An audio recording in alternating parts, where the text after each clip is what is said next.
Це на цілий рік продовжили санкції. Наскільки санкції впливають на Росію? Ні, по-різному. Зараз в Кремлі... На рік, наскільки, так? Ні, я зараз хочу сказати про те, що зараз, власне, в самій Росії там є теж певні такі протиріччя, які такі, знаєте, різні сторони, такі рухи, оскільки з одного боку все більше і більше Росія потерпає від санкцій.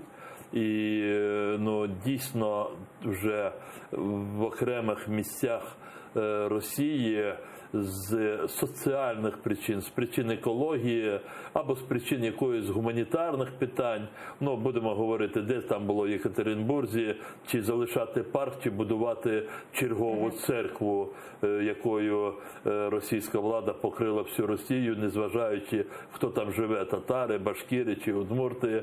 От там було таке, що люди встали, не дали можливості побудувати церкву, або десь там в Архангельській області люди встають, не дають можливість побудувати сміттєзвалище, бо екологія і так погана. Днями заарештували незаконно одного журналіста видання «Медуза».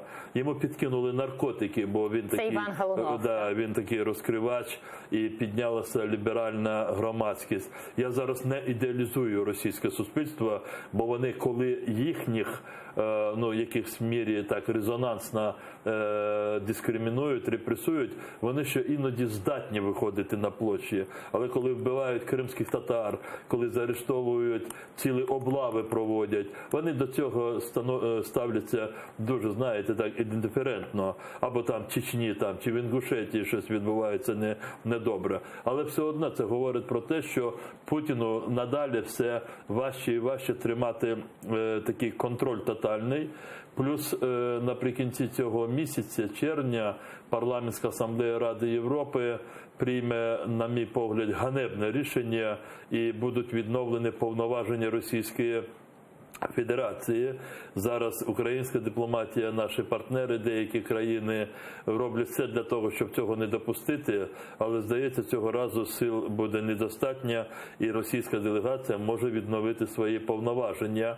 Але при тому є для Путіна розуміння того, що треба зараз себе трошки поводити нібито тихо, щоб не дати привід.